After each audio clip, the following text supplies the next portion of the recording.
let's talk, though, shall we, unions? Because if you ask me, I think a lot of these people are getting a little bit too big for their boots, too far ahead of themselves. They seem to be forgetting their primary job in lots of cases. You will have seen the PCS Union. That's the one. It basically looks after civil servants. They were saying pretty much the whole civil servants is effectively institutionally racist. I've got to say, when I hear that sentence, I do confess, it does just kind of make my eyes roll. Not that I'm undermining racism, not that I think that racism is OK, because I don't, but this whole phrase of institutionally racist, I just say, oh, come on now, it's just like the latest phrase, if you ask me, to get people going. Anyway, not only have they been saying that, there's now conversations that people in the Home Office could go on strike if they're asked to implement the government's Rwanda scheme. Pretty disgraceful, again, if you ask me. It doesn't just stop there. You've had other unions floating these motions now, basically trying to influence British foreign policy, for example, calling on the government to stop arming Ukraine. I laugh because I just think that people are just getting a little bit ahead of themselves. Represent your members' best interests, get them the best pay, get them the best conditions, and that's the end of it. That's what unions are supposed to do. They're supposed to represent their workers. Them going into politics and actually having this kind of sixth form political society type debates is like, well, it's very entertaining for them in their conferences, and they suppose they can feel like, oh, they're more intelligent than they are. But actually, this is not what the union should be doing. So, I mean, this motion to say the civil service is institutionally racist is absolute nonsense. I mean, I would say it's more institutionally woke than institutionally racist. I mean, they're bending over, to support Black Lives Matter and LGBT Pride Month and all of these kind of things. So, you've got another union actually saying, we're going to try to go on strike and not implement the government's Rwanda policy. No, I don't agree with that policy, but the civil service is supposed to be apolitical and to do what they're told. So you've got unions here actually going way, way beyond their remit, and they need to just get back in their box and do what they're supposed to do. That's fair, isn't it? There are three different examples here. For the PCS, they are representing their members. The data that the PCS General Secretary has been talking about says that if you are black, you are half as likely to be promoted. Now, I haven't seen anyone quibble with that data, and either there is some aspect of racism, and, it's not that there's racists in every nook and cranny, but there is, that has to be one of the avenues of inquiry as to, if you're black, why aren't you being promoted? Is because the alternative is that one would say that people of minority communities aren't good enough. So I think there the PCS is representing its members. In the Home Office, I actually agree with David. I don't think that civil servants should go on strike just because they disagree with the policy.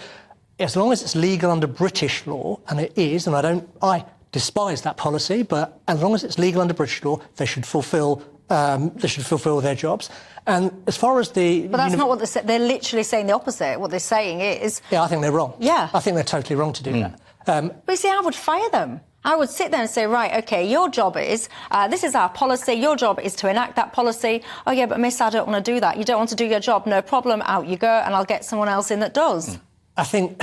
I'm not familiar with what the sort of disciplinary processes are, but I certainly don't think going on strike because you disagree with a policy is the right approach, as long as that policy is legal. And the last example is with the University Lecturers Union saying that we shouldn't be supporting the war in Ukraine, which is completely bananas. They're in the middle of a very big strike, huge amounts of disruption to students, huge amounts of disruption across universities. I have no idea what they're doing, talking about Ukraine in that way. And the General Secretary of that union hasn't done herself any favours by saying she supports all of the motions, or she issued some equivocal statement. So of those three cases, the PCS is representing its members because some of its members are being discriminated against and aren't being paid, and no one said that the data is incorrect. The other two cases... What do you mean they're not getting paid? They're not getting promoted. They're not advancing. Why are you... Well, not you, but why is the conclusion then reached that, right, look, so I don't know, so I've got 5 members of staff, 2 black, 2 white. The white ones have been promoted, so therefore I conclude that this is institutionally... It's the conclusion that I disagree with. It's not just ones and twos. It's it's a survey across the civil service. So it's not anecdotal. But why the conclusion? Because yes, OK, I would share. If someone said to me, right, OK, all the black people in this company, they're not getting promoted and all the white people are, I would go, OK, alarm bell ring. That is concerning. Let's dig into it. So for me, fine, symptom of a problem, let's dig into it. It is the conclusion then that people are going, definitely racist. You're definite racism here. That's the bit that I've got a problem with. I think you're picking up on the term institutional racism. I am picking up on that term. But what you just said was that if that data is right, then there's probably the potential presence of racism needs to be investigated. I think that's the substantive point. One can call it institutional representation, one can call it whatever. I didn't say racism needs to be investigated. No, what needs to be investigated is what is going on. So if that is the situation, and this is one of the things that I get angry about when people say about gender pay gap, what they'll do is they'll look at an organisation and say, right, you've got 10 guys, 10 girls, the guy gets paid more than the girl, so therefore there's this huge gender pay gap, men are prioritised more than women. But it's ridiculous because you're not taking any notice of, right, who's doing which job?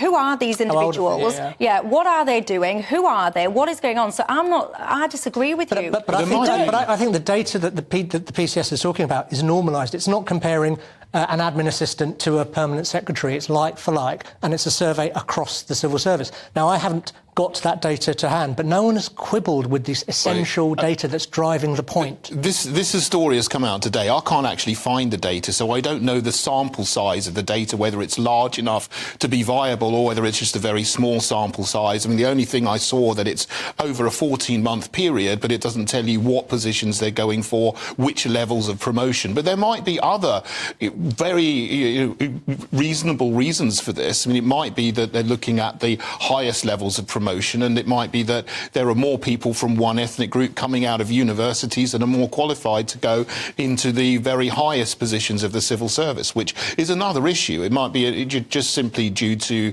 the educational background of people. I don't know. But there's something that needs to be looked into, perhaps more in more detail, because we've just got the headline and we need to dig into this to actually see what's going on. I just hear all the time, or, people, you need to check your unconscious bias or whatever the latest terminology is. But yet everyone seems to be absolutely fine with people taking a data set and approaching that data set with unconscious bias or a predetermined outcome. And instead of looking at it going, genuinely, what is going on here, they will look at that and go, I think it's racist and I need to try and prove now that this is racist. But again, that's part of the point here, which is, my understanding is it's a normalised data set. It's comparing like with like. It's not just threes and fours. It's a survey across the civil service. And of the potential reasons why someone from a minority community is half as likely to be promoted, when you control for all the other variables, racism has to be... Yeah, we live in a society where there is racism. It would be mad to not think, to just completely discount it. Just this week, we had the evidence from the post office within the 2010s when they were investigating the terrible Horizon IT scandal. They were telling their investigators to classify people according to Chinese or Japanese type or Negroid type. I don't think the board of the post office were ever Klansmen or members of the National Front, but something like that could happen in that institution. Says to me, it can happen in lots of different places. Racism is a potential reason. Let me just understand. So what you're saying was when they were collecting the data and saying, is that person Japanese or whatever, you're saying that was wrong? No, they weren't saying, are they Japanese? They were in the forms, in the instruction to the investigators, they had the terms Chinese/Japanese type and Negroid type. It's unbelievable. Yeah, what they should do is just promote the best person for the job. And I'm sure that that's what they're doing according to objective criteria. And it might just so happen that you get certain racial groups getting promoted more than others. But I'm sure that they look at people on an individual basis and they're not actually racist. I mean, this is a union. Unions are well known for actually coming and throwing up these accusations of institutional racism, sexism, homophobia, transphobia and everything. So anyway, you can be the judge of it. In case you're sitting there thinking, how relevant is this? How many people are in unions these days? Apparently, get this, 22.3% of UK employees are members of trade unions. That number does seem to be in decline at the moment. Are you a union member? When you hear about the way that they're spending their time, I don't know, canvassing motions about Ukraine support and all the rest of it, do you sit there and go, yes, this is what I pay my subs for? Or do you sit there going, what are you doing? I don't pay you X amount per month for you to do things like that. Let me know your thoughts. You guys at home can have the final say on it.